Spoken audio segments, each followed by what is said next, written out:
As we've been reporting, there's real concern about the growing prevalence of AI and other technologies in higher education. But some schools have found benefits as well.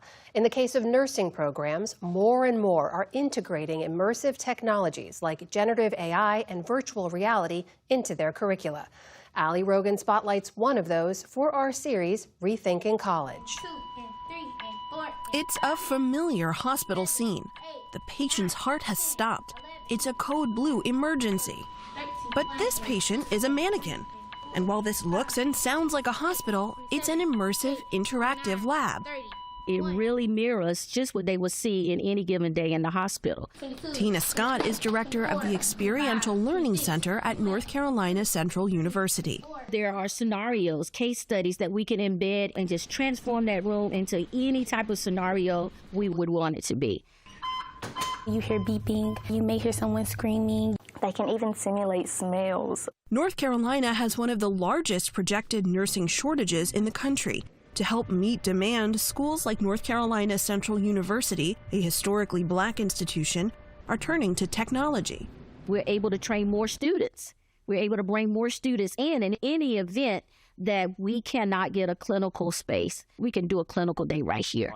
NCCU does not have a hospital, which means students have faced barriers to securing clinical placements where they would get hands-on experience in a real-world healthcare setting. We're competing against a lot of other nursing schools for clinical rotations. So immersive technology is expanding access for students like Jasmine Locklear, a member of the Lumbee tribe of North Carolina. I grew up in a real small southern rural area. Access to healthcare isn't always the best. I wanted to be the change for our people that we needed to create. NCCU introduced virtual reality clinicals 2 years ago. Hello, my name is Haley. I'll be the nurse working with you today. Students are put in virtual healthcare settings where they treat patients that are powered by conversational artificial intelligence. Can you state your name and date of birth for me? My name is Habib Abdallah.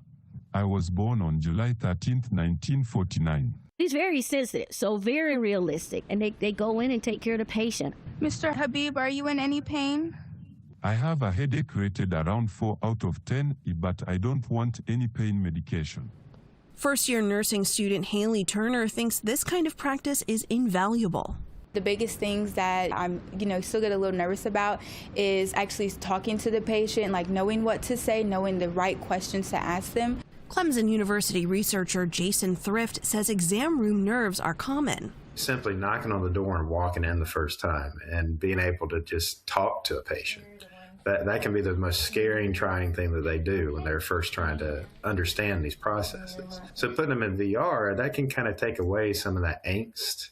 Jasmine Locklear had a miscommunication with one of her AI patients. I do have an accent sometimes, and I needed to enunciate better so that I didn't offend the patient, because she kept telling me that I was pronouncing her name wrong. And that's a very real scenario that I could experience in the hospital. Scott says VR clinicals sharpen several skills. Critical thinking. That patient is vital signs are changing. What am I going to do? Not only that, but delegation.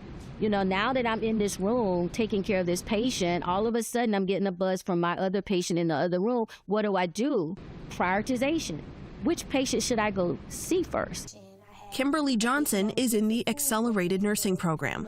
I had 4 patients that were that could have all been deemed high priority. Walk me through that decision-making process. How did you prioritize those 4 patients? So we have something called pre-brief. It allows you to see the client's vital signs. It allows you to see their diagnosis. It allows you to see medications. And it also allows you to see what was done before you entered that VR clinical. And so I often would just use that as my guide to say, hey, if this was already done for this client, I know that I can lower this client's priority status. Afterwards, students debrief with their instructors. We're able to talk to them about their behaviors, what went well. It actually will give them a report. So they're actually able to see their gaps, those things they may need to work a little bit more on. It also helps us tailor a better plan for them. And, says Professor Janice Collins McNeil, since these are simulations, there are no life and death mistakes. The students are here in a safe environment where it's okay for them to make their errors because that's a teachable moment. But there are drawbacks to headset training. The VR in particular isn't great if you have motion sickness. But Locklear says illness isn't an issue in the immersive interactive room, where students can experience more than 2,000 medical training scenarios with images and graphics projected onto the walls. Johnson raced the clock to spot all the hazards in a hospital room. Sharp spin overflowing. When I'm walking into rooms at a hospital during clinical, these are the things that I need to be looking for. The technology is used to test knowledge through interactive games like Jeopardy! A client is experiencing a nosebleed. What terminology would the nurse use when documenting this? It is epistasis. After the introduction of immersive technologies, North Carolina Central's pass rate for the nursing licensure exam rose from 94 to 96%. Professor Collins McNeil thinks her students are more prepared than ever. We're seeing a level of professionalism that we had not seen this early in their education. They're much more critical in their assessments and their decision making. I think that we will see VR become kind of a mainstay for a while. As nursing programs grow to meet high demand, Clemson's Jason Thrift predicts the use of virtual reality will grow too. It may provide an ability to do more clinical aspects, even including when they become a nurse, to help renew training for, say, CPR. Jasmine Locklear, for one, is eager to put her high-tech training to good use in the real world. There's something at home that we like to say about making an impact that lasts the next 7 generations.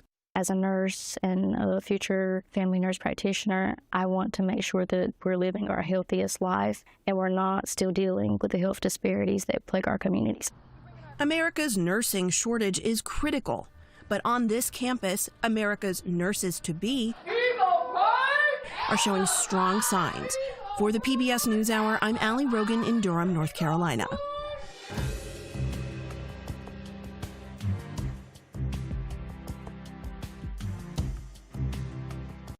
Support journalism you trust. Support PBS News. Donate now, or even better, start a monthly contribution today.